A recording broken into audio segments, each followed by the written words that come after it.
Πριν από ένα χρόνο είδα σε μια αγγελία το σπίτι το οποίο θα σας δείξω σε λίγο. Τότε, όταν ήρθα και το είδα από κοντά το σπίτι, η αλήθεια ήταν ένα ρημαδιασμένο σπίτι, βομβαρδισμένο, σε πολύ κακή κατάσταση, και η τιμή την οποία πουλούσε η κυρία ιδιοκτήτρια του σπιτιού ήταν αρκετά χαμηλή, γιατί πρόκειται για ένα σπίτι ισόγειο, το οποίο στην κατάσταση που ήταν, η τιμή ήταν αρκετά χαμηλή, όπως σας είπα, και έτσι η εταιρεία μας το αγόρασε. Δεν φανταζόταν τότε βέβαια η κυρία ότι το σπίτι θα γίνει έτσι όπως έγινε.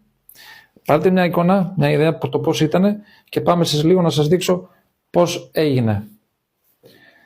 Ελάτε μαζί μου να ξεκινήσουμε την ξενάγηση.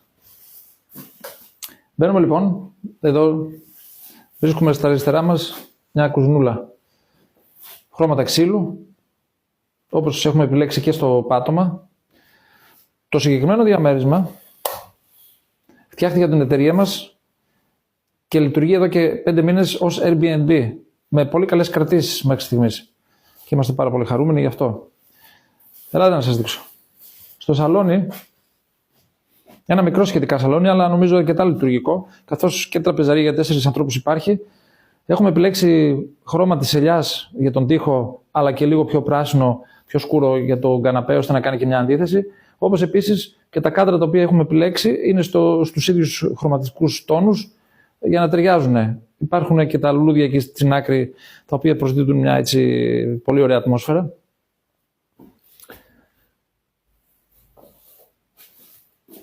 Και πάμε να σας δείξω τώρα το δωμάτιο, το ένα εκ των δύο.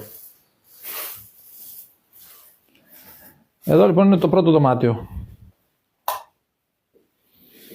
Το σπίτι, όπως βλέπετε, είναι ήδη στρωμένο, έτοιμο για να υποδεχθεί τους φιλοξενούμενους που έρχονται σε λίγο. Γι' αυτό και φοράω και τα ειδικά ποδονάρια για να μην λερώσω. Λοιπόν, το δωμάτιο, όπως βλέπετε, είναι αρκετά ευρύχωρο. Συνεχίζουμε στους ίδιους τόνους τις επιλογές των χρωμάτων, όπως βλέπετε. Προφανώς έχουμε δώσει μεγάλη βαρύτητα στα θέματα στα ηλεκτρολογικά και στα υδραυλικά, γιατί όπως λέμε, αυτά μια φορά φτιάχνονται και δεν έχεις την πολυτέλεια να τα αλλάζεις. Οπότε η επιλογή των υλικών πάντοτε σε αυτά είναι αδιαπραγματεύτα πάρα πολύ καλή.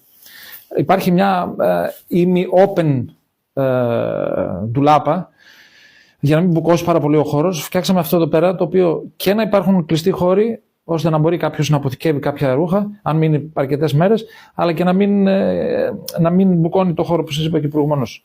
Πάμε να δούμε και το δεύτερο. Εδώ πέρα, πριν πάμε να δούμε το δεύτερο δωμάτιο, έχουμε φτιάξει έναν χώρο έξω από το μπάνιο μας, στο οποίο έχουμε βάλει το πλυντήριό μας και κάποια ράφια, τέλος πάντων, για χρήση αντίστοιχη.